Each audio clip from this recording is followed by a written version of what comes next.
It's shocking video showing the absolute devastation in the Pacific Palisades. Is this or will it be the worst natural disaster in the history of the United States? January 2025.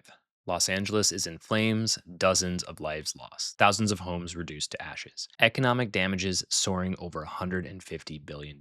But what created this perfect storm? The Los Angeles wildfires of 2025 didn't just happen. They were the result of a deadly combination of weather, climate, and human factors. In this video, we'll take a look at the reasons behind the rapid spread of these fires, explore how advanced geospatial technology tracked their devastation in real time, and discuss what this means for our future. Before that, I do want to call your attention to the fundraiser below.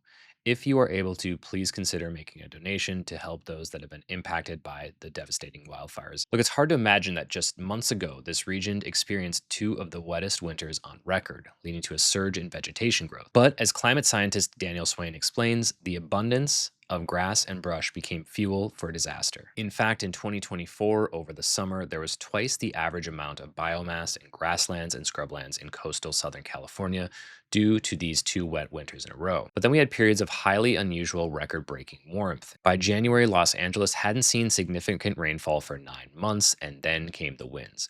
Hurricane-force gusts up to 97 miles per hour swept across the San Gabriel Mountains. These weren't typical Santa Ana winds. As Swain described them, they were Santa Ana adjacent, driven by a unique low-pressure system that funneled air over the mountains, intensifying its speed and drying it further. When winds this strong collide with critically dry vegetation, you get flames that move faster, burn hotter, and create their own weather systems. Swain put it simply, critically dry vegetation doesn't just ignite, it facilitates cascading feedback loops that make fires nearly unstoppable. As the fires spread quickly, they were tracked in real time by cutting-edge technology. So how did geospatial tools help firefighters and scientists understand and respond to the chaos?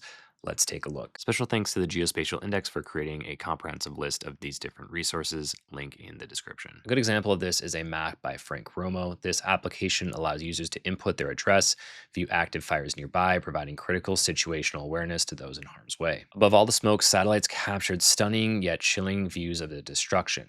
Maxar's imagery, combining the visible infrared spectrums, revealed the full extent of the damage, even through dense smoke. This image of western Altadena, where nearly every building burned, demonstrated the power of satellite technology to document disasters in near real time. Synthetic aperture radar technology, or SAR, from companies like Skyfi and Umbra, provided even more capabilities, mapping fire through the clouds and smoke with precision. Sear AI created a dashboard that took this mapping to the next level. Combined NASA fire data, Microsoft Planetary Computer building footprints, and even crowdsourced resources to provide a comprehensive view of the disaster. Meanwhile, Meta's Data for Good initiative visualized human movement in response to evacuation orders. This animation reveals where populations decreased by 50% or more, providing valuable insights into evacuation effectiveness and community behavior. Tools like this didn't just track the fire, they told the story of how people responded to it, helping emergency responders target areas in need. And technology wasn't just in the hands of corporations. Volunteers stepped up with tools like Watch Duty, a real-time map-powered application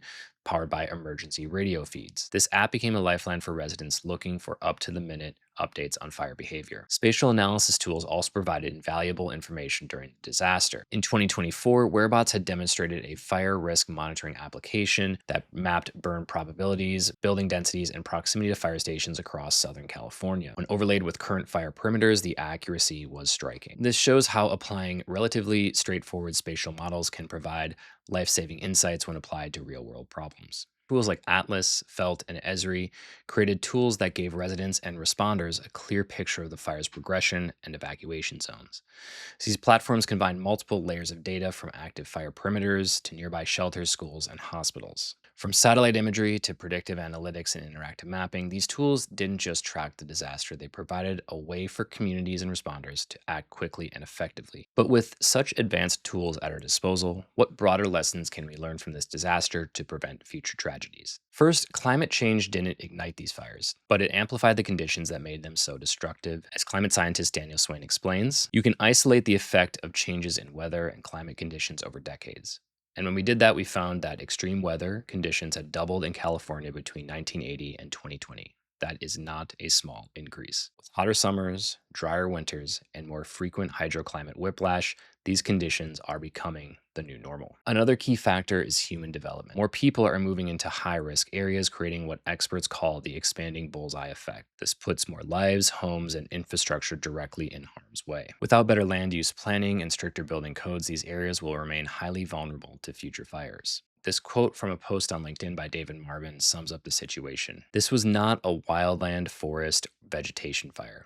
This was an urban conflagration. All of the forest management and prescribed fire in the world would not have prevented the lion's share of damages that we saw here. An ignition so close to densely packed homes with winds over 60 miles per hour during nearly 0% humidity after 9 months of local drought is a perfect confluence of events to create such an outcome. The Los Angeles wildfires didn't just expose the devastating power of natural disasters, they revealed troubling gaps in how we use geospatial technology to help those in need. For many, the technology that could have been a lifeline was missing when it mattered most. Dr. Brianna Pagan, a remote sensing expert who fled their home, shared the harrowing account of the Palisades fire on LinkedIn. Despite her expertise in satellite data and geospatial analysis, she couldn't access the real-time information needed to protect her community. Quote, I have built satellite data pipelines and managed NASA data centers, yet I couldn't find the information I knew existed to help my neighbors and myself. If I couldn't, how is the average person supposed to? Like, we have the tools, we have the talent, and now we need the will to act. The Los Angeles wildfires are a wake-up call, not just for governments and communities, but for every one of us working in the field. We should rise to this challenge and build a future where technology saves lives, not just after the fact, but in the moment when it's needed the most. Climate events like this are bound to continue in the future. So it's up to us to create the tools and the systems we need to help solve them and respond to them in real time.